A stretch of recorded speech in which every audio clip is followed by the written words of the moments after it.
You cannot really stay focused and attentive if you're writing everything down. I gotta listen and I gotta make sure I capture the most important things. If you read for pleasure, you don't have to retain it all. But if you're reading to really make yourself better, there's so much content out there, you cannot literally do it all. So you have to make those choices of how do I get a little bit better and what did I read that moved me to share that with somebody else. I'm Tim Bickett, a grain and cattle risk management advisor from Worthington, Minnesota. And you are listening to the Vance Crowe podcast. Welcome back to the podcast. I'm glad you're here. Today, we have a good friend of mine, Tim Durbin.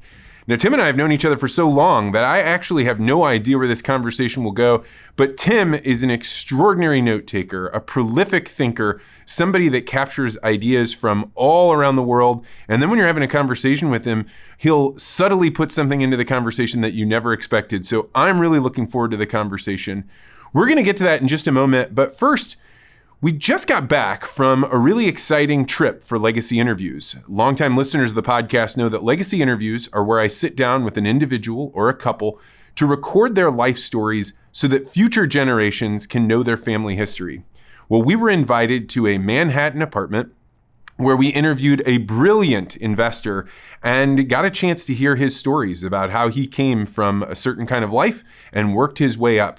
But what was really extraordinary about this trip was that the family invited friends in, and we recorded stories from those friends talking about their childhood experiences with the guy we were interviewing and just ways that he had impacted them. They're now planning to get two different videos. One, the legacy interview of the father that they love, and the second one is to show the father just how many people love him, what they care about, what was important to them. It's really going to be a beautiful thing when we're all done with it, and we're excited that we can offer these kinds of things. If your family is considering putting together a family reunion, getting together over the summer, and you would like us to potentially record not just the matriarch and patriarch, but maybe some of the people around them, then give me an email directly and say, hey, I want to talk more about this and what it would cost. You can do that by going to Vance@legacyinterviews.com. Otherwise, if you'd like to learn more about our services, go to our website, legacyinterviews.com. All right, without further ado, let's head to the interview with my good friend, Tim Durbin. Tim Durbin, welcome to the podcast. Good morning, Vance. It's great to be here with you. A little bit delayed, though. Yeah, so you are a prolific note taker, like unlike anything I have ever seen before. You're listening to podcasts, watching news. Mm-hmm. What are you taking notes for? What are you going to do with all those notes? It's a great question because you kind of can't help how you're wired. And I think from a very early age, like, growing up the family I did and the type of environment I was in, I always loved learning. I always loved observing people and, learning how they think, what makes them tick. And then as you get later on in life, you realize the things that you really want to remember and the things that you want to be able to communicate. And having 4 kids, you have to write a lot of stuff down because it's just easy to forget. Yeah, I think you feel like, oh, no, there's no chance that I won't remember this. And then you get a little further along and you're like, oh, I didn't remember that at all, or I don't remember the specifics of that at all. Mm-hmm. But even when I first, met you, I guess probably, 11 years ago, you came to speak to Rotary, and I remember thinking to myself, never heard of Vance. I was impressed with your presentation. I think you may remember I actually submitted some feedback to you on your website. I think it was when you had first designed Articulate Ventures, and that was our kind of first back and forth all those years ago. So wow, that's I don't know if you've seen it, but I did a talk where I referenced a book called Black Sheep and Kissing Cousins. Way back then, way before I was doing Legacy Interviews, my talk was about the value of telling family stories. Well, we just had her, the author of that book, on the podcast. That was great. I listened to that one. I think we got a chance to chat about that briefly. And I've enjoyed listening to your shows and it's your audience. I think I connect a lot with the topics that you bring on here. And back to your point about writing things down is that, in a world where there's so much information and you're getting just bombarded, whether it's with news, social media, and the amount of content that's out there, you have to really take a step back and think about how am I spending my time and, more importantly, my attention. And I think that's where if I want to be able to be a better father or a better listener or a better advisor to my clients, it's around truly paying attention and staying focused and trying to remember what's important. Yeah, I once remember seeing a movie with that guy, was he in Jeff Daniels? Was that the guy in Dumb and Dumber? Yes. So he one time played this obscure role where he had written a book that everybody thought he knew the meaning of life. And so somebody comes and knocks on his door all the time to be like, what is the meaning of life? And finally he opens up the door really frustrated because he doesn't know. And he's like, you're always paying attention to whatever you think is the most valuable because your attention is the most valuable thing that you own. And while that was kind of like a throwaway fun line in that movie, it had a huge impact on me because like truly the most valuable thing that you own, really the only thing that you do own is your attention. That's true. And depending how you decide to spend it or give it determines a lot about who you are. And I think you've had some guests on in the past that have used that phrase that you are kind of the average of the 5 people you spend the most time with. And so when you get reflective around where am I spending my time and trying to stay, whether it's informed or balanced or in the know, you can't know it all. But what you can do is choose where you want to be.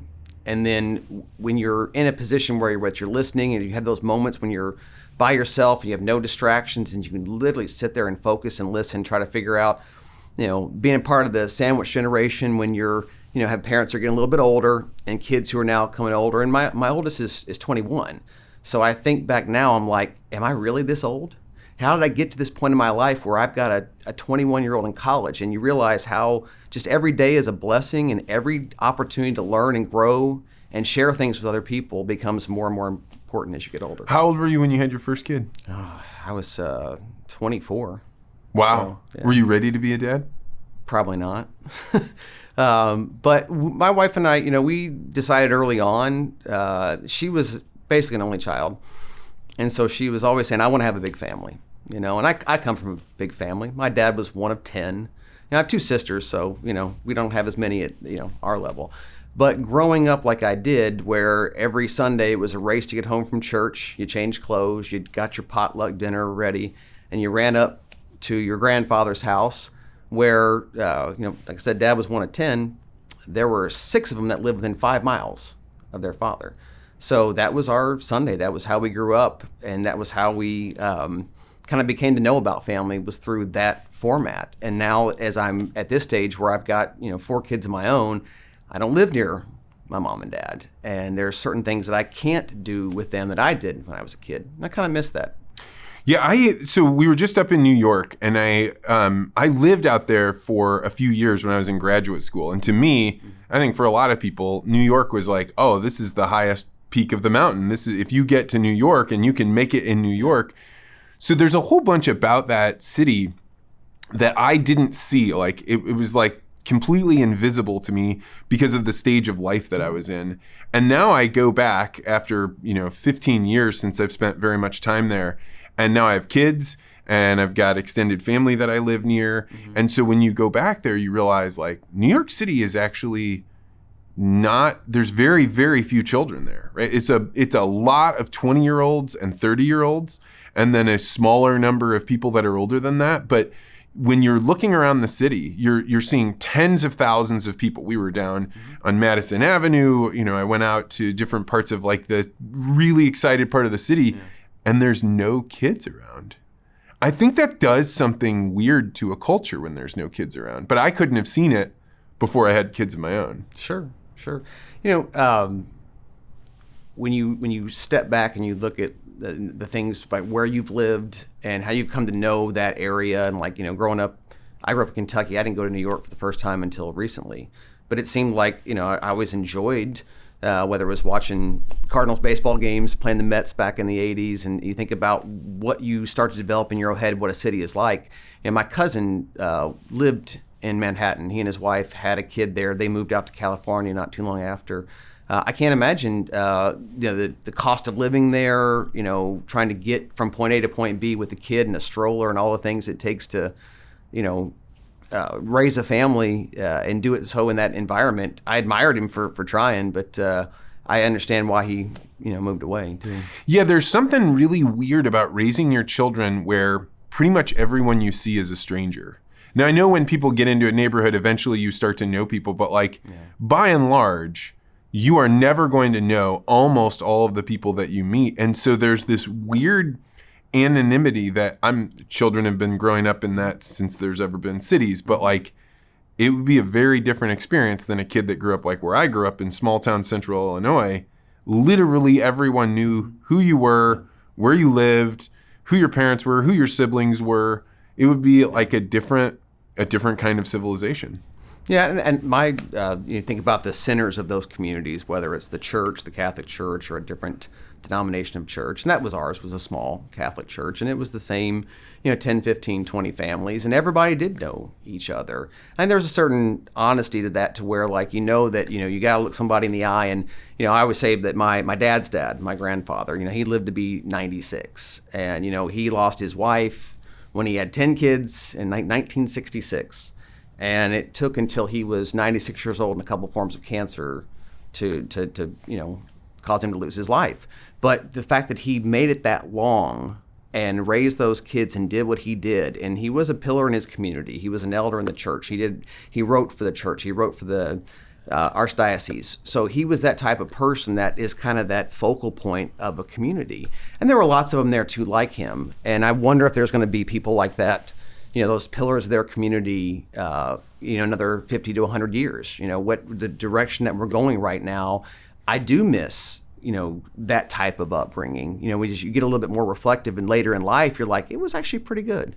Yeah, I think there's something that kind of frightens is probably too strong of a word, but like the way that human beings interacted over the last 100 years, that's a social technology. Mm-hmm. And it's a technology that people figured out by living in these small communities, and then these communities growing. Mm-hmm. And eventually you get to a point where if you don't have those elder statesmen, the guy that was an elder in the church, the person that was, always there around over and over again, then how things were done doesn't get passed down. And all that gets passed down is what you see on the surface of that level. And you've probably been around organizations where they're just repeating the voodoo that they heard before, but they don't understand why they're doing it. Yeah, I think from part of the reason why I think living a life of service, being interested in those around you, taking an interest in those around you, can stem from how you grew up. And I think that from a, perspective of where are we headed, is it so bad because of social media and technology, and, those that have embraced it, and we want to teach kids how to, use it. We want to be competitive. We want to be globally relevant. We want to encourage STEM. And these are all great things, but you cannot do it all. And I think having a mentor, whether it's a grandparent that you can spend time with on the weekends, that shows you how to do things around the house, or it's, somebody that's maybe your dad or your mom's age that's in the workplace that takes an interest in you. And I think if you have somebody that you can have access to, and access in life is a big topic, but having access to a mentor, a peer mentor, somebody that has been through different experiences than yours, can help, I think, a lot of people take a step back and realize the world's much bigger than just the circle around us. So I'm running the danger zone because I could get emotional if I talk about this too much. But I got a chance to see my he's now 104-year-old mentor, Pete, who I've done an interview with on the podcast. And he's now blind and has like real difficulty hearing. But I had a chance to go see him. He's saying like, I probably have, weeks left. And one of the things that I was sitting there and I wanted to tell him, thank you so much from the bottom of my heart. And I think the biggest thing that he had was expectations for me, right? You get to be in your 20s and so much of your life is about like, I want freedom. I don't want anybody telling me what to do. I want to be able to be my own person. And that's okay, like to try and have freedom. But somebody having expectations that you want to live up to makes you go so far beyond what you could have ever accomplished on your own. At least for me, I was telling him before I left, like I wouldn't have my children, I wouldn't have married my wife. None of these things would have happened if I would have met my wife with the expectations for myself that I had. What I did was met my wife after Pete had given me the expectations of me. So I was really way up there. And to live a life where you don't have mentors around that are expressing what they expect of you would be very, very difficult. I agree. I think there's still times where like I'll talk to my parents and I'll apologize to my mom for something random that I did, when I was a kid. How does she react to that?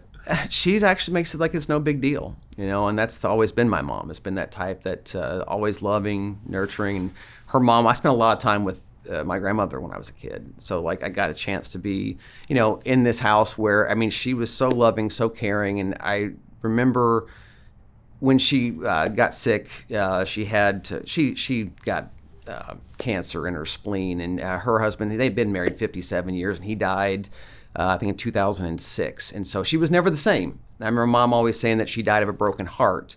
And that's just how, when you think about the legacy interviews that you record, these people that you see it spend their entire lives together, and the children they create, and the family and the network of people they influence. And from a perspective of what does your family name mean? What are your values? How do you share those with people? How do you wrap it all together? Really comes back down to what are you doing in your day-to-day life to be better than the day before and to make those around you better. And I've always kind of subscribed to the fact that, growing up as an athlete, a coach has expectations for you. You mentioned expectations. Just getting ready for today, I thought to myself, I don't want to let Vance down. I got to be ready to go. And I think that gives us, it sharpens an edge in us to know that we have to be prepared for something. If you're an actor, you get a script, you rehearse for a play or a movie, but for life, you prepare. Yeah, I remember the first time Pete called me up one time after we had had martinis and talked. And he called me up and he goes, "Hey, Vance, I was looking over my notes from last night and you said XYZ and I wanted to follow up with you on that." And to me, having somebody that after I left sat down and wrote notes about it and then wanted to come talk about it was profound. You are that way. This is like a tool you have picked up. Is shocking to me how much you're like, "Hey, Vance, I was reflecting on this." When did that develop? How did that all come about? I'd say more so in the last, probably 5 to 10 years. And I've always been like that way. I remember one of my first jobs, I worked for Lucent Technologies. This was back in 2001, one of my only really non-finance jobs. And they gave us a journal, and they gave us a phone, they gave us a client list, and they said, "You will write down everything." And I took it, I literally wrote down everything, wrote down way too much. And I realized you cannot really stay focused and attentive if you're writing everything down. So as I've kind of gone throughout my career, even maybe 15, 20 years ago, as I was starting to get higher up, at the bank that I worked, I realized I could not keep up that pace of writing everything down. It kept coming back. I got to listen, and I got to make sure I capture the most important things. Even back to your tiniest choices example, like, did I ask about the dog? Those little things, like, and the more I started listening to podcasts, the more I started reading, the more I started realizing that if you read for pleasure, you don't have to retain it all. But if you're reading to really make yourself better, there's so much content out there, you cannot literally do it all. So you have to make those choices of how do I get a little bit better, and what did I read that moved me to share that with somebody else. But you also have to be careful because not everything out there is authentic. I think with the advent of GPT and all the technology right now, I'm worried about our kids, just like I said, from all the amount of information that is pushed in their direction. Maybe they can avoid it. Maybe they can have the discipline to avoid it. But I think for me, it got to that point where I enjoyed learning about things I didn't know about and seeking out things to maybe take a different opinion than what I already had so that way I could feel very well informed.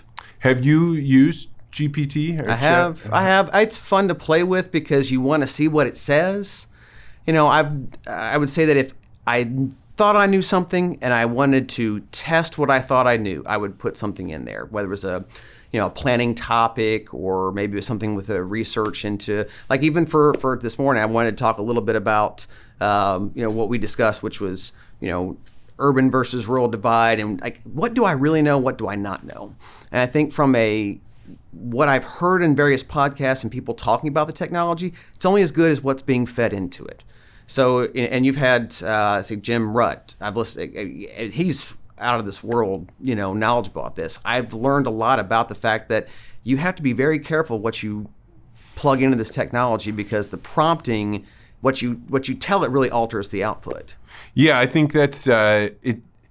The exactly how you word a question. It's doing a math problem. It's not doing words or thinking. It's saying he put in 47134. So we're going to go find what response looks back for it. And Jim, you're right, has like this concept of what should you do for prompt engineering. I think one thing I noticed when I was in New York about people being on their phones is that restaurants are quieter. And like in an almost spooky way, right? Like you walk in and there are people sitting at tables with each other and they're staring at their phone. I mean, I'm not saying it's like quiet in Manhattan, but it is noticeably quieter when you walk into these places that used to be loud and bustling because people were coming to sit there with their friends, and now they're coming to have caffeine and sit there with their friends somewhere else.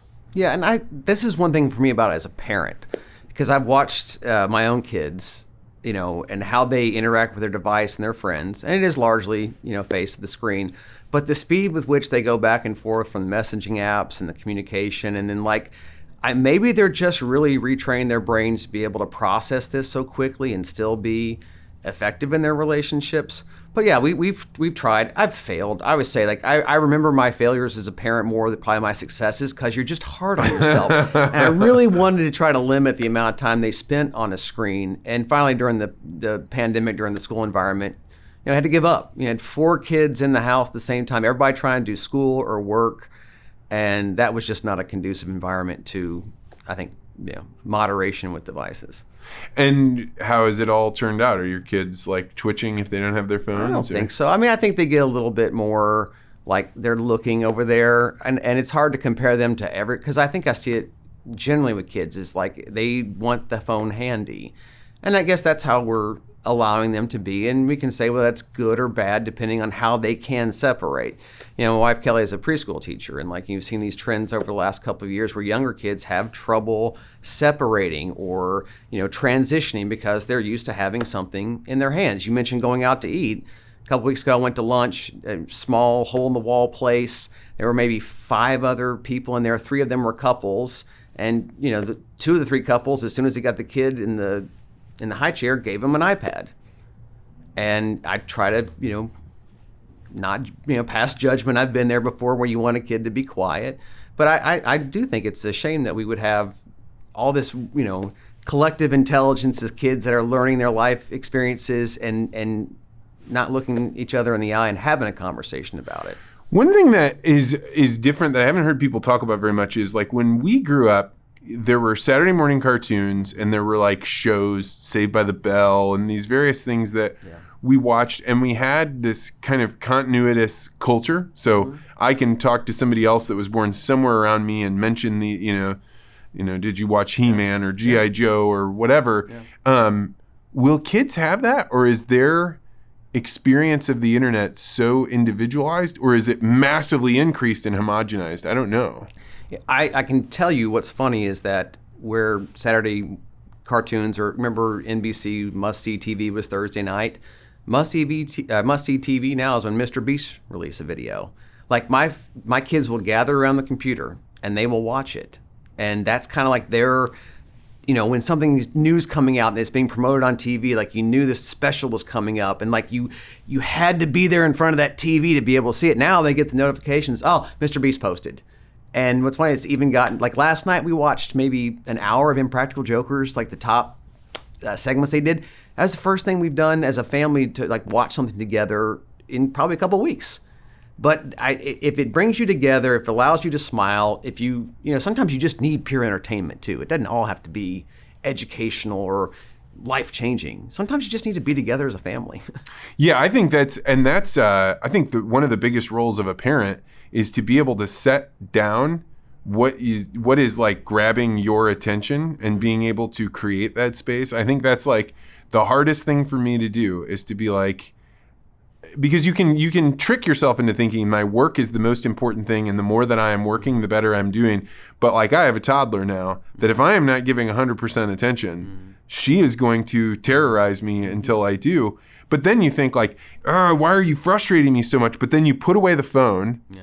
And then you're with her and you're like, oh my gosh, I have an angel here. Literally, this is what all the Renaissance paintings are of these little children that are exactly her size. Yeah. And I was distracted by my phone. Mm-hmm. Well, it is a distraction. And sometimes it's a necessary distraction. When you have multiple kids in multiple places, sometimes I always say, I have to look at my phone. If there's a call that comes in, there's an emergency, and there's a time and a place for everything. But I like the fact that we've had conversations about taking your kids to the art museum, or letting them explore, let them get outside, get their hands dirty. I think, Kelly and I have always kind of taken the approach of we want them to have their own life and their own experience. We want them to make as many decisions for themselves as they are capable. I've got a senior in high school right now who's getting ready to graduate, so I have my second one going off to college.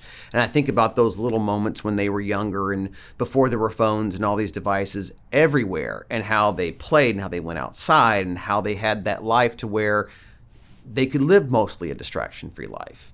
And I think that's a challenge for all of us now, is how do we set healthy limits, or even if we're capable of absorbing more information, is it really good for us? Oh, I look back, I was giving talks when I worked for Monsanto, and I remember being like, I wake up and I listen to this many podcasts, and then when I'm driving to work, I'm listening to it on 2x speed, and like eventually you hit a point where you're like, oh, wait a second, all this information is certainly not helping my sanity, and I don't think it actually makes me all that well informed. Yeah. Well, I started reading Revelations as a result of listening to one of your shows, and this whole thought about, and I'm only about 100 pages into it, so I actually was able to put it down. Oh, the Revelations by Eric Howell. Okay, I'm sitting here thinking like, okay, we're about to have a biblical discussion. Yes. Okay. No. Eric Howell, who's been on your show. Yeah. Yes. But like, I that's why I've also enjoyed like getting, out of my ordinary environment and starting to listen to things, and like I probably never picked up that book. I'm enjoying it. Oh, that book is good. It's very good. It's good. And we think about like whether it's cognition or whatever makes us really human, and like it's pretty technical at times. So there's a part of me where it's like, okay, I'm gonna be a little bit faster through this point.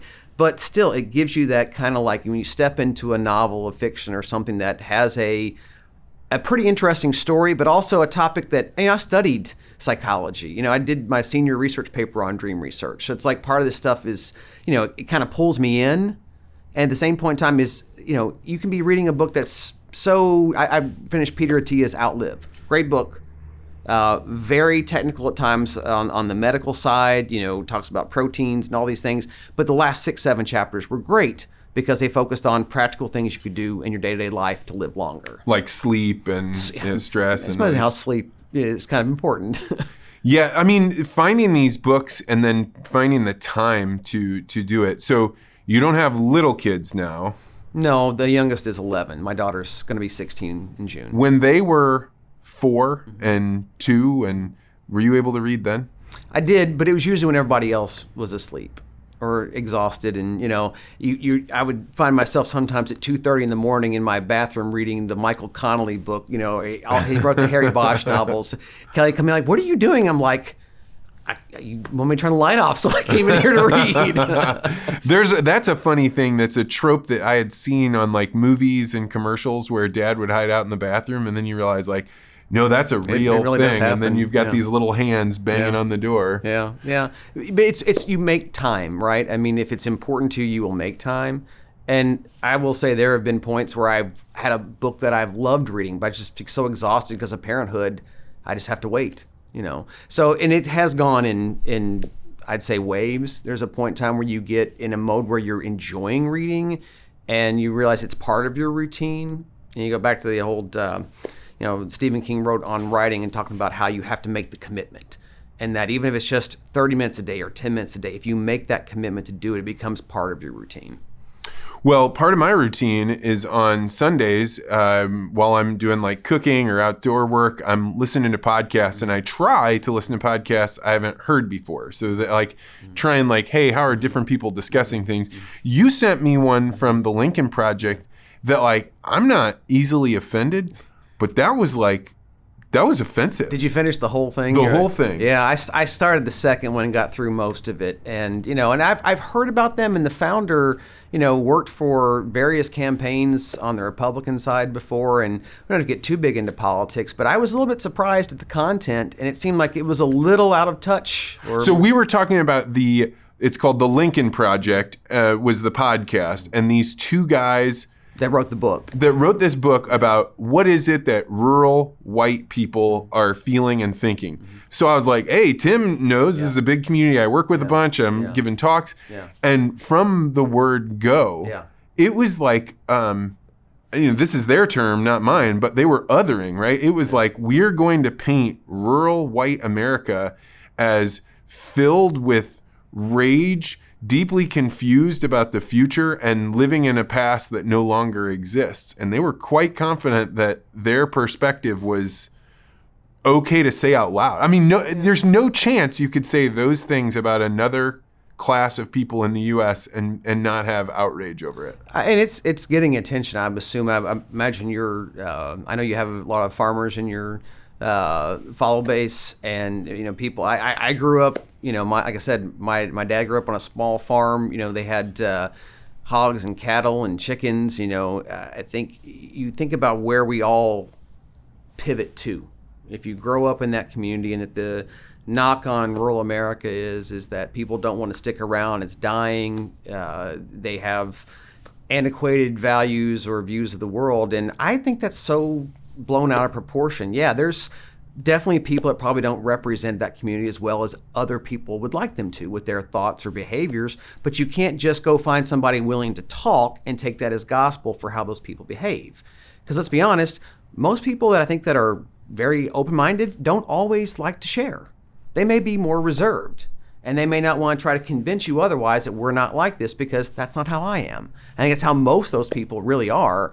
You look at the population, I think the data says, we've got 14 million people live, I think it's it's 46 million people, 14% of the population that lives in non-urban areas.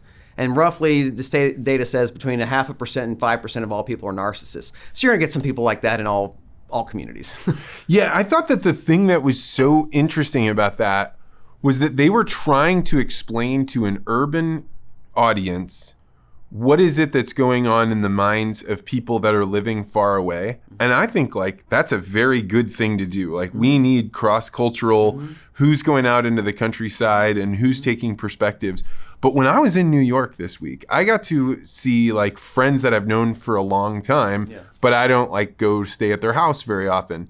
So they're telling me stories oh, well, we got invited to a wedding down in Georgia, and we were pretty nervous to go because we didn't know if we'd run into the Klan or Confederate flags.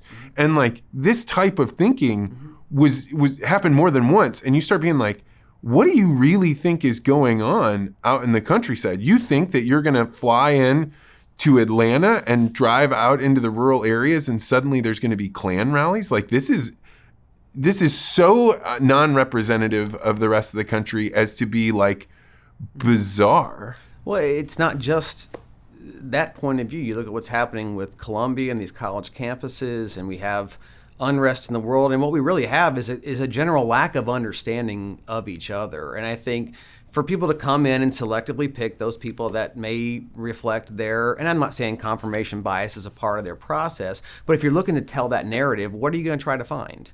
And I think that's where people that are trying to get past the narratives and say, hey, why are we not in alignment about the future of the country or how we should raise our children? And I think we just get to this point where the louder and louder and louder are just making the people who are normal, I think they're beating us down to a certain extent that, we're tired of having to stand up for ourselves or be able to, you say the whole concept of fighting back or whether you're taking a stand. I mean, there is an amount of patience and energy level that it takes to be able to do that. And I think we're hitting a point right now where a lot of people just don't even want to get in that game. They just want to focus on themselves. Yeah, and what is fighting back, right? What you're talking about is a group of people far away from me clearly have a different idea of who I am than I do. And frankly, it's also reversed, right? The people living in the countryside think that everybody in the city is having,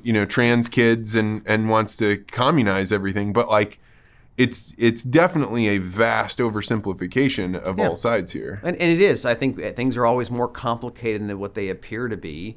And it should be more simple. And the thing is, we tend to overcomplicate a lot of things in life, whether it's the decision of what to wear in the morning, some people, you just need to live life and not stress about stuff, as we were talking about earlier. Life is hard enough as it is, just to get through on a day-to-day basis of, trying to stay positive. And, we've talked about the whole idea of what do we believe in that maybe other people don't.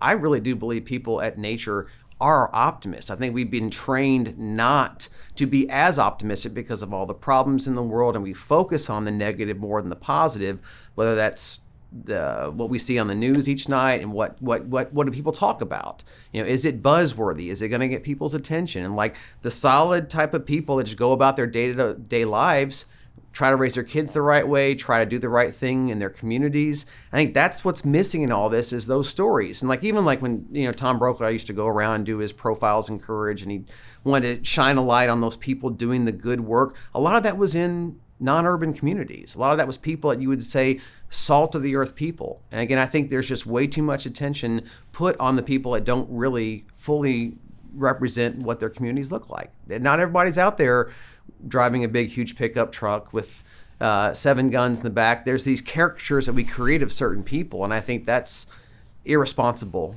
for people to broad brush paint about any portion of our And you society. can see the financial incentive that makes that possible, right? It is much, much harder to run a show that a lot of people feel like, not only, do I like it, but do I need to watch it right now, right? Because if you don't do it right now, then you may not come back to it. So as much baiting as you can put into things. Have you ever seen this YouTube show called All Gas, No Brakes? I've heard it referenced. I've never watched it. So it is a fascinating thing. It's this very like goofy guy, like in high school, how there was always like the one guy that would go to Goodwill and buy a suit, and then like he'd be like extra fancy, but you couldn't quite tell, is he trying to be fancy or is he making a joke? Like, so this guy has like crazy hair, and he's just like one of those guys that could fit in anywhere because people are going to kind of ignore him. They're not going to take him seriously. Well, he goes around, and he's now, the show's no longer called All Gas, No Brakes. It's called Channel 5 News. He's trying to make local news, but it's by like going into the tunnels in Vegas where the people that are living there like for years at a time are living, or he'll go out to like where the riots are and like interview people on both sides in a way that a regular reporter could never do because they're representing an ideology. Well, this guy is like a goofy, 2-man crew, and I am learning more about the other side, or these, fentanyl addicts, or than I ever have before. And that's the thing that I think gives me hope, is that the corporate media, like, isn't that interesting. This guy is super interesting. Well, it sounds like I haven't heard him. I'll have to check him out. But I think that's where we get down to like the authenticity of life, right? I mean, like, what do we want people to see? Like, I think most life is probably pretty boring. And a company I used to work for, that's become one of their slogans about being boring. And to me, it was interesting. I texted a couple of friends who used to work there. I was like, who greenlighted that campaign? And not throwing shade at them. I just thought it was an interesting take to try. So what's their take? What are they? How are they proposing this? They said we've been boring since 1863, whenever they were founded. Like, we haven't taken we haven't gambled with your money. We haven't done anything exotic that have caused the economy to collapse. And I think there's something solid about that. It's appealing to a certain base of people, and it's like, oh, okay, you're not going to go out and buy Bitcoin, or which I know you've talked about quite a bit. But if we walked into any room, whether it's here in St. Louis County, or if we drive out a couple hundred miles and go into a diner in a small town, can you walk in? Can you have a conversation? Can you just feel like you belong and genuinely enjoy your surroundings and just get to know people? And I think that people are so rushed and so hurried nowadays, they just don't have time to pay attention to. I mean, most do, but I think there's a certain set that they have an agenda. I need to get this because, and I think that's a problem for all of us. And I've worked in corporate America most of my life, and you realize that there's what you think, and then you get into it and you start working, and you realize how the world is an interesting place, and especially within a hierarchical, bureaucratic organization, you can kind of get lost in there.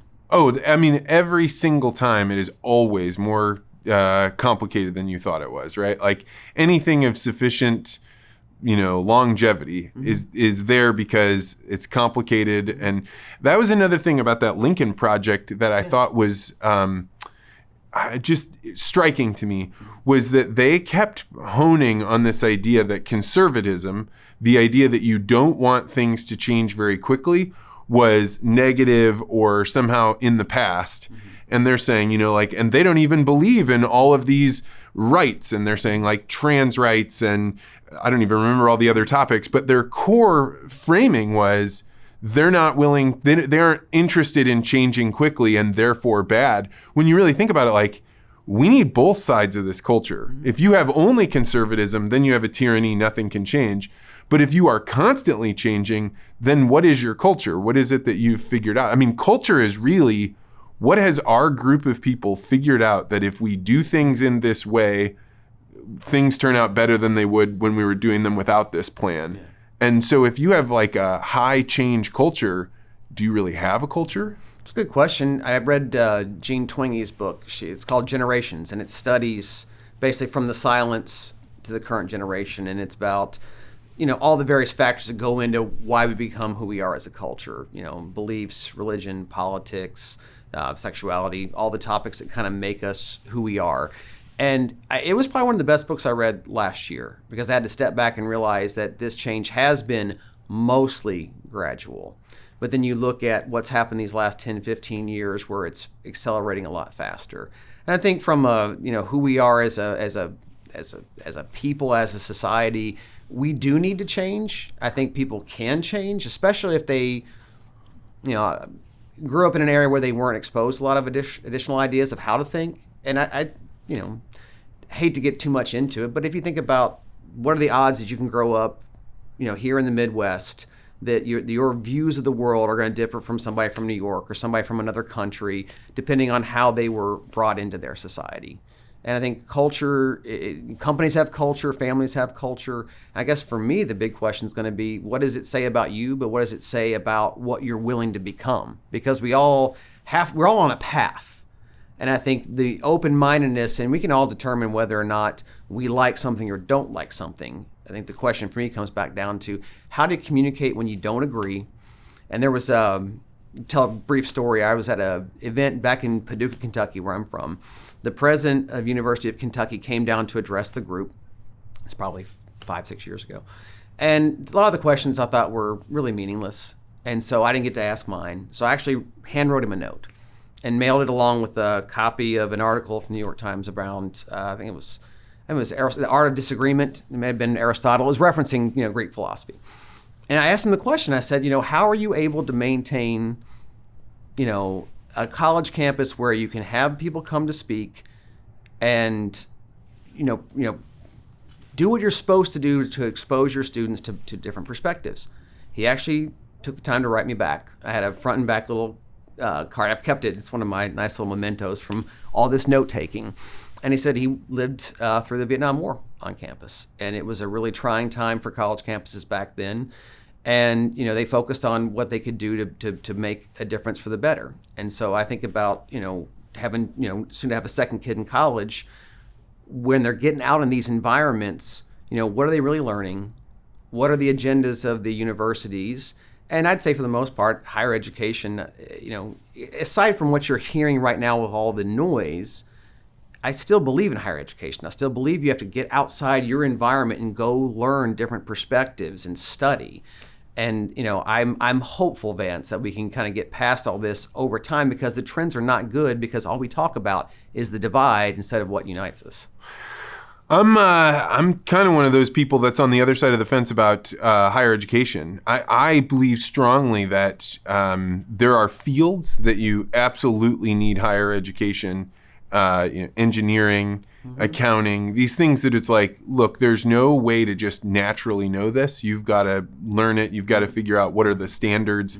But when I look at what's going on in Columbia or Yale or any of these places, like, I think that this may be an existential split for them. I don't think the Ivy Leagues are going to get out of whatever chaos we're in right now in the Middle East and unscathed. I think there's going to be schisms in the higher academic world, and I think that's a really, really good thing, because the monolith that's going on now doesn't seem like a good thing. Yeah, and Bill Ackman's been taking them to task. I don't know if you've followed him much. A little bit, yeah. He's been very vocal with it, and that's why, again, I told you I listened to the Pivot podcast, and I do take different perspectives into the equation, because I'm trying to figure out, okay, we know that there's a lot of discourse right now focused on the divide and trying to counterpoint, change somebody else's mind about how we should feel about things. And again, back, if you don't take the time to really inform yourself and try to form your own opinion, yeah, you're right. There's a lot of undergraduate majors that we have, unfortunately, Fontbonne here in St. Louis is closing. Webster's having some financial difficulties. These large schools, these massive endowments can ride this out because they have enough money to get through there. But again, what trends are they on? Would you feel comfortable sending your kid to an Ivy League school? And you ask, a lot of people right now, they'd probably say no. But you're right. Engineering probably provides 9 of the top 10 paying undergraduate degrees. We don't have a shortage of accountants right now. I mean, there's less and less people studying accounting. Back to the technology and AI. Is that going to create such a different environment to where college may not be as relevant, that we can just go type something in and learn? Well, who's feeding those models, and what information are we really getting? And you get back to if I had an amazing professor that I could sit down and develop a relationship with and study a subject, and maybe it's not, physics, but it's something that gets me to get outside of my normal way of thinking. There are, professors, I'm sure, that could be mentors. Maybe they don't, because they have so many students they can't, but they can be. And I think I didn't do a very good job of that when I was in school. I had a couple of professors that I connected with, but I didn't go above and beyond to try and connect with them. I think that probably hurt me on my letters of recommendation. Where did you go to school? I went to St. Louis University. What'd you study? Originally, I was a physical therapy major. So my mom's a PT. I always figured I was an athlete. I love sports, and I knew I wasn't going to probably play at the college level. So I came to St. Louis U. They have a direct entry master's program. And so about 2 years in is when I started, dating Kelly. Her dad was a lawyer. And I remember those conversations, those moments in your life, Vance. He's like, I'm a lawyer. Kelly's studying to be a lawyer. You could be a lawyer. And I'm like, you're 19, 20 years old. You're like, sure, sounds great. So I switched. I moved from a physical therapy major to a psychology major with a philosophy minor with the intent of going to law school. And how did that turn out? I got in. I didn't go. Kelly's dad died when we were juniors in college, and it was one of those weird moments. You kind of remember certain things in life. We were driving back from Padre Island, Texas. It was a 20-hour drive back. Nobody in our car had a cell phone. Come home to my apartment, there's like 3 messages of ascending urgency on the voice recorder back when you used to have to hit the button and play the message. And it was, there's been, a phone call, Kelly's dad is at the hospital, and it was, they're taking him in for evaluation, and it was, they're in the quiet room. So I knew it wasn't good. She didn't know. I had to get downstairs to go tell her, because we lived in the same complex. Got her, drove to St. Louis University Hospital so she could say goodbye to him. Whoa, that changed your spring break trip. Yeah, that was, it changed our lives, really. You think about the trajectory of your lives, those moments where things happen, because I would say he would have been one of my mentors here in St. Louis, and so we both got in, neither one of us went. I was going to go to Mizzou. I wanted to study alternative dispute resolution and be like an arbitrator or a mediator, and I realized wasn't cut out for it because I couldn't even negotiate my own 1-year deferral.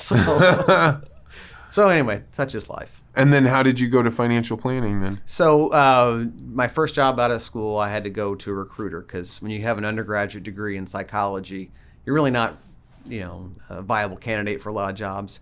So I went to a recruiter, and he sent me to go see, probably was my first real key mentor in St. Louis. I went to work for a finance company in 1999. And great guy, Vietnam vet, flew helicopter missions, taught me perspective at 22 that I really needed. Because here I was, I'd never served in the military. I didn't grow up on a farm, although my dad did, so I came from this area where a lot of people either had military service or grew up on a farm and had that discipline, and I didn't. And so he kind of whipped me into shape. I saw him not too long ago. I told him, I said, there is no me without having you as my first boss. Isn't that funny? Like the thing about a mentor is, the movies need to describe this as some perfect relationship and things are all going well, but most of it is you're a young guy. I don't know how it is for women, but for a young guy, you look at this person, you're like, I want to be more like that. I want to have the things that you have in your life, whether that's financial or family or respect or whatever it is. Mm-hmm. And then you attach yourself to them in some way. And it doesn't have to be like somebody sitting down and teaching you lessons at their knee. It can just be being around somebody that's kicking ass. Mm-hmm. Well, and not afraid to call you out on it too as well. But in a way that where they're trying to help you understand, that if you keep up this pattern of behavior, you're going to eventually get called on it. So you can't. I know you've all heard the term, fake it till you make it, and I think Benjamin, who came on, said something about imposter syndrome, and how do I belong? And the thing is, until you've been in enough situations where you feel like I can listen as much as I talk, or listen more and really absorb and learn. And I think from working from him really taught me a lot of things. But what I realized is that I'm not as smart as I think I am. And until you go out and live life and try to really absorb and learn from other people, and I think we can never stop learning. Back to this whole thing around if you get to a point where you're like, all right, I climbed the mountain, I'm there. That's really dangerous, not only to yourself, but to your family and everybody else around you if you stop learning. So I'm hopeful that, with all these, it seems like it's harder to learn too when you're getting, back to the whole thing about content coming at you. It makes you angry or upset, or if it's meant to try to convince you of a certain way of doing things.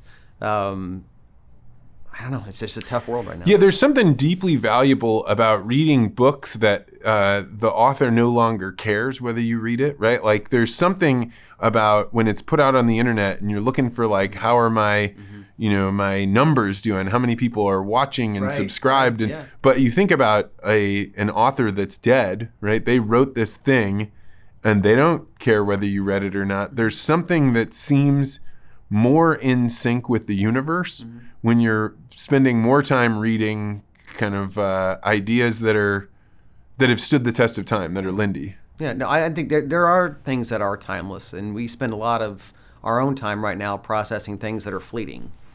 And it's, whether it's opinion polls or, essentially what's happening in your daily community. Yeah, there are things you should pay attention to. I'm not saying that you can turn off the world and have zero distractions, because you do need to stay informed. But from where I want my kids to eventually get to a point in their lives is where do I understand the basics of budgeting? Am I able to listen, like I said, as much as I talk? Am I trying to solve a problem, or am I trying to just show up for work? And I think there's, back to this question of the divide between us as a country, I think basically we all are good people. I think most people are good people. I still believe that we're going to be better off as a society eventually, but again, back to the seeking to understand. If we don't seek to understand each other, if we don't take the time to learn more about our own, view of the world versus others, and we may still put our head in the pillow at night and believe that we're right, but if we're willing to listen and challenge ourselves a little bit, and I think that's where having mentors that have always challenged my way of thinking, and they've encouraged me to learn more and to push myself and to never be really comfortable. I mean, people talk a lot about how we want to be comfortable in life. You think about what happened with the pandemic, with people not wearing suits anymore, and all these athleisure companies, and kind of anything goes from a dress code. The other week I went to Principia High School to give a presentation on Rotary. We were thinking about starting an Interact club there with them. And I put on my suit and my tie, and I didn't know what to expect because I wasn't sure. The presentation was in front of the whole school. And I'm like, I felt more confident because I was sitting there in my suit and my tie and got to speak to, I don't know, maybe 250, 300 people there. And, standing in front of a podium looking up, and there's all these faces out there, you start to realize, like, man, I have a really big responsibility to be prepared and to make sure I'm actually saying things that matter, or at least things that I know to be true. And I think that's the other part of this too, is that if it's going to stir up the pot by saying things that may get people riled up, what does that really do? Yeah, so you mentioned Rotary, and one of the things that, so listeners of the podcast know that I recently joined Rotary because I was like, all right, everyone that does a legacy interview that has a really positive life, I would say 99.9 repeating, say, oh, I was involved in this community organization or that community organization. Usually wasn't just one, it was multiple. And I have to look at those signals and say, if everybody is getting this much value out of it, I should be open to that. And, you were kind of around being like, hey, want to come to a meeting? What is it that's kept you engaged in this old kind of, historic group, Rotary? Yeah. It's not just Rotary. It's other things like the Chamber Music Society, and you think about, again, mentors that get you exposed to things. So there was a lawyer here in Clayton. His name was Chuck Shepard. He was a big person in my life who took an interest in me, and he was the one that invited me back in 2007 to go to my first lunch. I hadn't been to a Rotary luncheon since I was 17 years old, back in Paducah, walking into a crowd, and there were probably 130 to 140 people in that room. It was intimidating. I mean, even though I was there as like a spotlight student, I was like, why am I here? Do I belong here? And so it was a little uncomfortable. But then I realized that's what they did those people showed up. They were there every week for lunch. It was important to them to be there. And so I didn't know what to expect when I walked in the first time. But he made it easy for me. He walked me around. He introduced me to people. He made sure that I knew that he knew them and that he knew something about them. And I started to realize the value of being in a room of people that you could say, I really do know them. I know what they do for a living. I know a little bit about their family. And from whether it's Rotary or any service organization, why do I stick around? You look at the trends of what people are doing, less and less people are volunteering and giving their time to service clubs. And there's plenty of work to do in the world right now, but I still believe that being a part of something, being part of an organization that has structure, has long-term history and purpose, and is willing to adapt to the times, I mean, there's a lot of value in that room. Yeah, and I think that the biggest part is showing up and having just show up. And if you show up more than once, then somebody will have that spark of remembering you. And we spend a lot of our lives being totally anonymous. You think that you're surrounded by people that you know, but you're so in your shell that by getting to a place and just being like, hey, we're going to listen to a speaker, we're going to, it's bizarre for me to stand up in a place and, either say the Pledge of Allegiance or sing a song, but I can immediately tell there is something that is superhuman that comes from singing a song with a bunch of strangers that brings you together. And so it's like Rotary has figured something out on how to bring people together. Yeah, and I think that's back to the whole thing around customs and traditions and how things are changing. And maybe it needs to adapt, be a little more modern, but still staying with that focus of honoring those traditions. And if we did it for 2,000 years as a people, as a society, and it worked, does it all have to change so rapidly? No. I think from if you come to, whether it's Rotary or if you go to another organization, you walk in, you don't know anybody. You know what that feels like the first time you walk into a room where you don't know anybody. It's a little awkward, maybe a little bit uncomfortable. Maybe you haven't got your opening sentence ready to go. So you're really trying. It's almost like when you walk into school the first time and you don't know anybody in that school, and you have to figure it out. And I think we've become too, not complacent, but we want everybody to be comfortable. We want everybody to feel like life is good, that bad things don't happen. And I see a lot of this with parents too as well. I'm not necessarily calling them out. It's just that our society feels like we don't want to struggle anymore. We want to try to eliminate struggle, whereas sometimes the struggle is the journey to get to a point, whether it's getting to know the people in the room and making a new friend, or, I went through a difficult time at practice and I want to quit because I'm not as good as the other people. And being able to be resilient and sticking with something and having that determination. And I think that's what a lot of the divide too, people talk about, rugged individualism and why people are out there on the range doing their thing with their cattle, or whether it's somebody grinding away in a laboratory trying to create the next amazing discovery. Again, that time to focus on what is in front of you. And I think that's where I feel like we as a society really to help kids is to give them that time and space to be able to stay focused on task. The concept of homework. We've been hearing, maybe we should do away with homework. And I'm like, do away with homework? I'm like, what are they going to do if they don't have homework? Okay, then you go back, okay, there's sports. And that's the thing that I've been really studying is this whole influence of travel sports and how it's actually created a bigger issue in some of the non-urban or the rural communities, because these kids all feel like they have to be on travel teams going all over the country to play better competition. And it's really made a big divide in between the haves and the have-nots just from a sports perspective. Oh, that's interesting. Yeah, so my experience of it was I grew up in small town central Illinois, and so the traveling teams that either made you play on Wednesday night or anytime on Sunday, that was just a non-starter in my family, and frankly a non-starter mostly in my town because you had church to go to. And now I see it where this seems to have largely supplanted church on the weekends. You have some kids that have been very, very successful in athletics. Yeah. Did you spend all of your weekends at baseball games and traveling? I hate to even add up the number of games. And don't get me wrong, it made great memories. You really forge really close relationships with the other parents because it's a bonding thing. You're like, why are we doing this? Why are we spending this much money?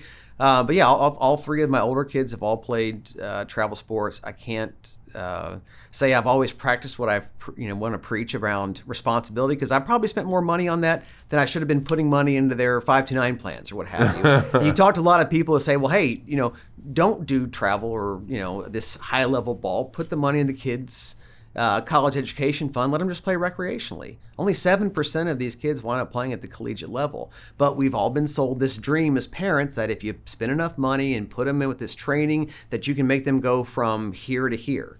You remember Dave Winfield? He was a baseball player, but he could have played 3 professional sports. He was just a natural freak of nature athlete, like a Bo Jackson. So, and if you think about it, my senior, who's 5'8", 160 pounds, not physically gifted like some of these people, terrific athlete, but I don't know, there's not enough training in the world maybe that could get him to ever be at that competitive level. And he's a great ball player, but again, we have to be, as parents, we have to take a step back and realize what is that trajectory, and is it worth it to invest that much money in that experience versus. And whether the college is the right thing or not for a kid or the right college, we all have to learn and grow and get better. And I think that's a decision we all have to make as parents is where to put those dollars. Yeah, and going back to what we said about how much change is happening, how it happens faster, right? Like many of the things that are available to kids just weren't available when I was younger. But my wife and I talk a lot about. So she was a collegiate level swimmer, tried out for the Olympics. She was really, really good. But she'll often look back and be like, I spent my time going back and forth in a pool, and I want my kids to have athletics, but I don't want them to have to go to jail, to do it, which is in a lot of ways what swimming was. And it can feel like that because the burnout rates, and I've watched it, I've seen it now between, kind of the 20-somethings to the upper teens now, and you just read about what parents are doing to their kids at 8 and 9 and 10 years of age. And I've had people asking, what should I do? And I'm like, I can't tell you what to do. I can tell you what I've seen. And I've seen kids quit at 13 or 14 because they're tired. They don't want to go to 5 practices a week. And again, if you think about whether it's, it's a great thing to be on a team with other people, to learn how to lose, to deal with adversity. And, and sometimes you have kids that are so far and above at a younger age, and they're really good, and the parents are like, oh, my kid's amazing, he's leading the team in hitting, he throws the hardest, he runs the fastest, and then all of a sudden 2 or 3 years later they may plateau, and those other kids that have had the potential that are developing catch up or surpass them. So you cannot make a broad brush statement that youth sports is bad. I think it's a necessary outlet for them, but we've gotten to the point to where we're just asking too much of them. In my opinion. Asking too much of the kids. Time commitment. Absolutely. Yeah. And specialization, like, oh, you need to only specialize in soccer or baseball or hockey. Had a dynamite kid, great family that we had in our, he was 12, 13 years of age. And he quit baseball to focus on another sport because the coach told him if you miss a practice, you won't be able to play. And I'm by you, I like kids being well-rounded. I like them being able to play multiple sports. Using those various muscle groups in their body is important to their overall development because you look at the incidents, like kids that are blowing out their arms now with like Tommy John surgery. The majority of these surgeries now are being done on kids younger than 22. It's ridiculous. Yeah, and like there's something really important about all the different types of sports and the way they make your body move and the way that and if you just focus on one thing, the amount of skills that you're not developing or the muscle strength that you're not developing, I think probably has long-term consequences. Do you remember, because I remember my dad telling me a story about the one time he hung tobacco. He's like, I never did that again. I was so tired. I was so sore. I think I did a day of hay baling with one of my friends. He's like, hey, you want to come make some money? He's like, let's go over to, I can't remember the name of the family, but I did one day of it, got paid, never went back. Because I realized I enjoyed the sports part of things better than, and it was nice to make a little bit of money, but I didn't do that. I don't know if you did that as a kid or for the people around where you grew up. I worked a lot more than I played sports. I don't know. My parents had like a minimum threshold of the amount of work that you had to do just to exist. Mm-hmm. And I think I had to choose between, are you going to play sports or are you going to work? And I wanted money more than I wanted to play sports. I don't know that that was a good decision for me, but I also came out with a lot of physical skills. I learned how to pour concrete. I learned how to, bale hay, all the kinds of things that you do if you're an uneducated young person. Yeah. Well, I mean, I think that from the balance of life, like trying to figure out where you spend your time. And I mean, like, that's like, you're making that decision for your two young girls now, what you want them to see and to live and to experience and how they're going to eventually become an adult. And I think the passage from, middle schools are hard years for kids. I don't know about you. I went, my sixth grade class, we had 6 people in my sixth grade class. Oh. It was tiny. So it's the small Catholic school. So like, going to the big school, there were like 30 people in your class. It was an adjustment period. I mean, like even from where we want to send our kids to school, what type of environment are they going to be in? What are people that are struggling in their own lives bringing to the workforce as teachers are stressed out? Like, I love my wife. I really feel like, I've seen her put so much effort and energy into these young kids, and she cares so much about. She's just exhausted when she gets home. Well, I can't even imagine being around. I mean, like my own kids are exhausting to the point of like throwing your hands up in the air. Somebody else's kids would be. You'd have to just have a totally different mindset. I couldn't do it. But I think in this environment again too, because we're trying to do so much, and whether it's academic curriculum or social and play-based preschool education, all my kids went to the play-based preschool. I think it worked well for them because they learned how to get along socially. And it wasn't about necessarily competition. And yeah, you want them to be smart. You want them to know what they're supposed to know that's at an age-appropriate level. And I think that's the thing. Kids develop at different periods too as well. Such a vast difference between a 2-year-old, a 3-year-old, and a 4-year-old. And you're probably seeing that right now. So I think, big picture perspective is that the age-appropriate nature of everything we do in life, back to when should kids learn about certain things? And I think we've seen some graying of that topic too over the last couple of years because they're really not meant to process some of these heady topics at this age. And it's like, I remember Brooks, my youngest, looked at me. Actually, we were together as a family, and it was during this period where right near the tail end of the pandemic, he's like, I just want to be a kid again. I mean, this is pretty profound for a 9-year-old kid to say something like that. Yeah. Oh my gosh. I mean, I will probably err on the side of being overly protective of my girls. I just see, when you give kids a tablet, when they have the ability to flip on anything that they want, you have the Garden of Eden with your children. You're teaching them what do we name things? How do we behave? And if you hand out a tablet, it's not necessarily that they're even going to navigate to bad things. Mm-hmm. It's just so much more of the world pumping in, whereas 30 years ago, kids just didn't have as much access or exposure to all the things going on in the world. I'm not quite John Kemp Amish level, but like my kids have never really seen TV. They've never, they don't let them play with our phones or anything like that. But I mean, eventually you have to get them integrated into it. Otherwise you send a naive child out into the world.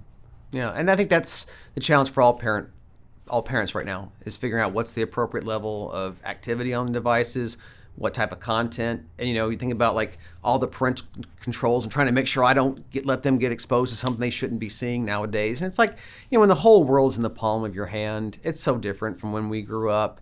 You went outside, you ran around. Like I remember fondly, like I would probably go in my driveway and just hit rocks with a wiffle ball bat for an hour at a time.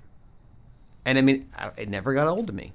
Yeah. I mean, the boredom thing is really important for kids. My brother and I invented hundreds of different games that we could go play right now and know all of the intricate details of because we didn't have anything else to do. It was like Saturday afternoon and we were locked out of the house. Yeah. Yeah. But from where are we all going? And, why did we decide to be a parent? Why did we have kids? If you think back to it's just what you did. You got married, you had kids, and that was the cycle of life. And I think back to your point around all the changes and where we're at in this period. And I try not to be overly heady about it, because you can outthink yourself into, you can talk yourself out of anything or talk yourself into anything if you really want to right now.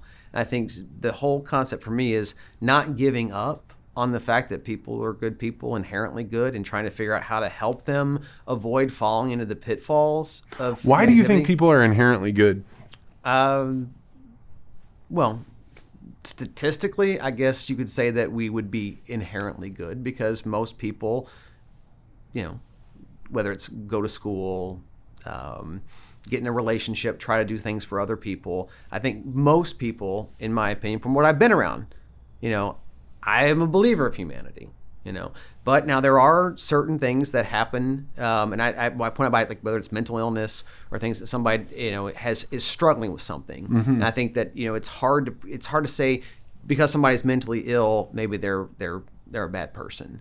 And whether it's gun violence, whatever causes somebody to do something that we would say, why would they do that?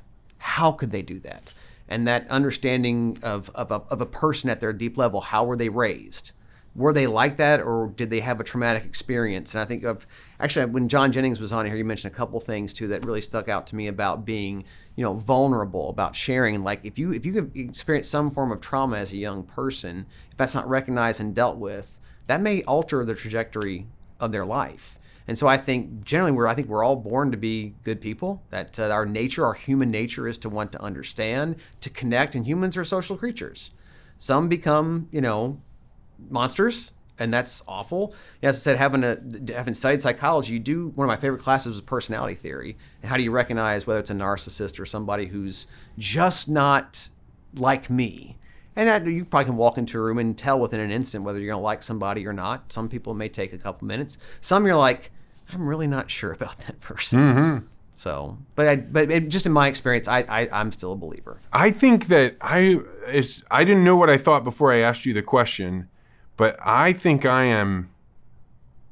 My focus is like individuals can be reasonable, and groups of people are absolutely not reasonable. And the individuals that can be reasonable, like, I think that I had a naive view that like everyone was, like looking out for what's best for me or whatever. I don't think that's true at all anymore. So like, I don't know that they're like, it's probably good or bad, probably isn't a large enough spectrum to be able to say anything valuable.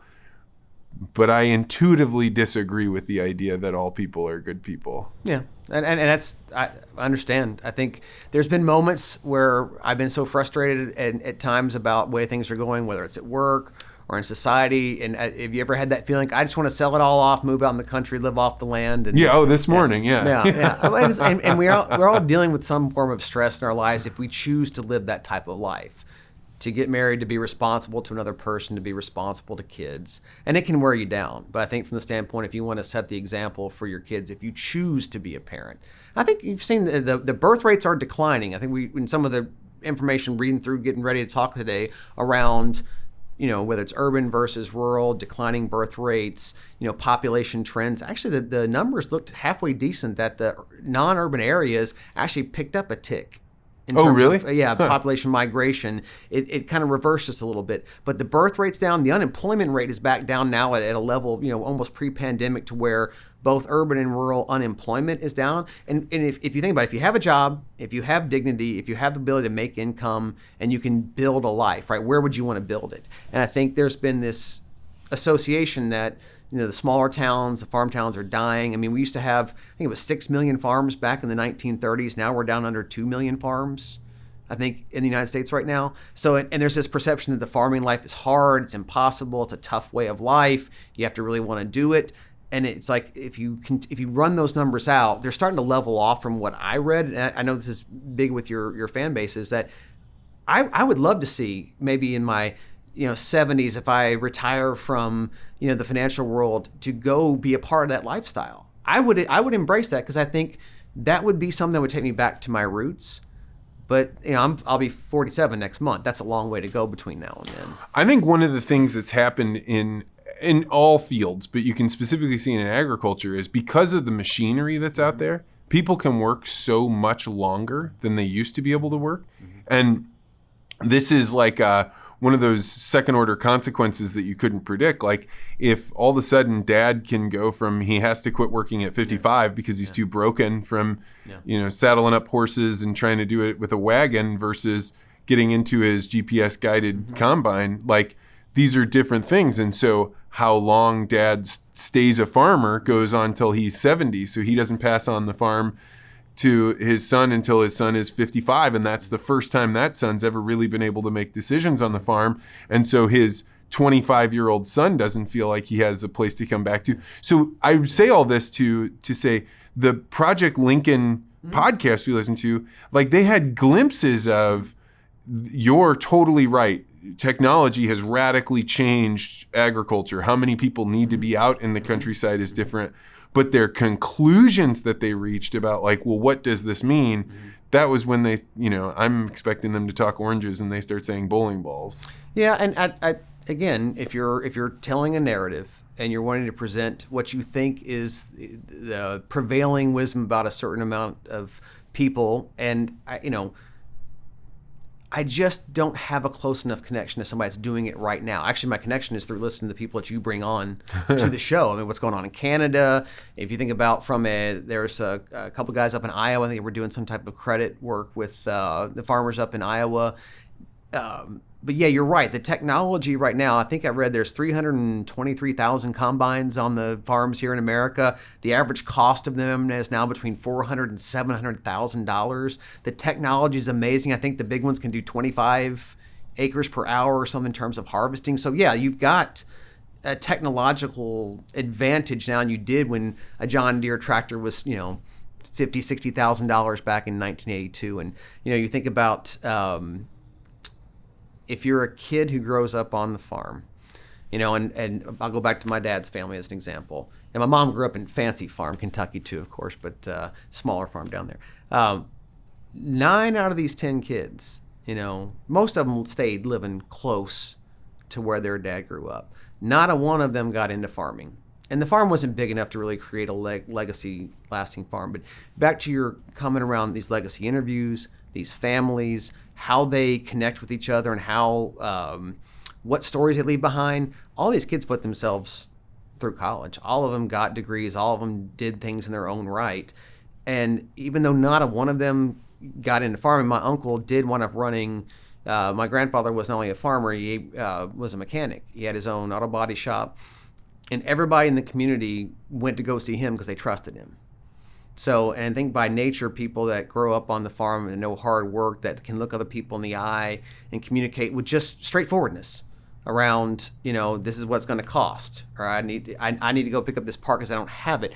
Their willingness to basically do the right thing and do it in a manner that people could get behind them. I think my family could have bought farms other places and ran them because they had that type of ethics and integrity, and I'm really glad I came from that type of upbringing.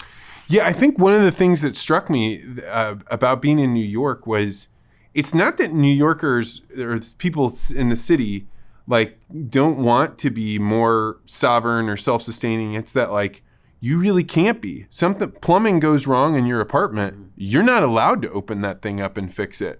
Right? If something goes wrong on the street, it's not your responsibility to fix it. It's either a bureaucrat or a business owner or something. And so much responsibility has been atomized out to the the way that we all get along is everybody follows the rules, and you are both not responsible and therefore not as self-reliant as you can be. And so it creates a culture, which there's nothing wrong with this, where they're like, we need to get along better. We need to take care of each other more. And so they definitely have a binding thing, like we are New Yorkers. They feel like that. And yet you're talking about an entire group of people that the amount of responsibilities they have is really, can I get enough in my bank account to be able to buy all of the things that I need to do to survive? Whereas in less urban places, it doesn't work that way. Well, I think, and I didn't know at the time, I picked up the Rational Optimist. Oh, yeah, Matt Ridley. Yeah, I didn't realize at the time you'd had him on, but I heard about it on a podcast, actually, with a guy named Bill Gurley, and, he's interesting if you read some of his work or if you listen to some of the material, but talking about, the advancements that we've had over time, the trajectory of humanity has generally been better. Conditions have become better. And if you think about what life used to look like in the 1800s, the early 1900s, conditions have improved. Things have gotten better. And so from do I feel like the living in New York is better inherently than living anywhere else? No. It has its benefits. It's an amazing town. It's got lots of history and culture. St. Louis has a lot of history and culture in it. And even right here, you had the Wall Street Journal article recently talking about the doom loop. Yeah, the doom loop. And of course, these are things that we all have been talking about here for many years. Ironically, coming from a smaller town in Western Kentucky that has a city-county divide, because back home in Paducah and McCracken County, they're separate and they've had their issues. They've tried to figure out how to make it work, just on a smaller scale than St. Louis, which has its own city-county divide that we've been talking about for a long time here. So there are, I think, analogies within just our own communities about, it doesn't have to be New York versus LA or St. Louis versus Chicago or Atlanta versus Austin, Texas. It's that where we choose to live and work, how we choose to either bring kids in this world or not bring kids in this world. The trends are such that I think you can't keep having it an us versus them mentality. And that may be an obvious statement, but it's one thing, to go out and promote those differences, but the more that we try to highlight them, are we trying to fix them? Because even the tone of some of these podcasts, it seems like they think this can be resolved or they want to see it improved. But I think if you want to see things improved, you have to get involved. And I think the one thing on that, this is the second podcast from Lincoln said, you have to get involved at the local level. Because if you don't get involved at the local level, things that happen regionally or state or nationally really don't affect you as much at the local level. So if we want to do something different, you have to get involved. Back to your point around these people are happy in their communities, it's because they got involved. It's because they're doing something. They're serving with other people. And you generate, I think, the best and purest relationships going through adversity together, serving together, solving problems together. I think it's easy to sit here and say that things are a mess and things aren't going to get better. Okay, stop talking. Get out there and do something about it. Well, man, I think that is a great place to leave off. If people wanted to learn more about things that you're interested in, to care about, where would you recommend they go? I don't really actively promote myself I'm on Twitter. It's at Tim Durbin. I've got a section on our firm's website about me. Our company is just called Private Wealth Asset Management. If you Google Tim Durbin, there's a couple things that people can find me pretty easily. I love to have great conversations, and I love to take notes and follow up. Oh, one of the best conversationalists ever, and really somebody that's become a good friend of mine. So thank you so much for coming on. It's a pleasure being here, Vance. Thank you for the opportunity.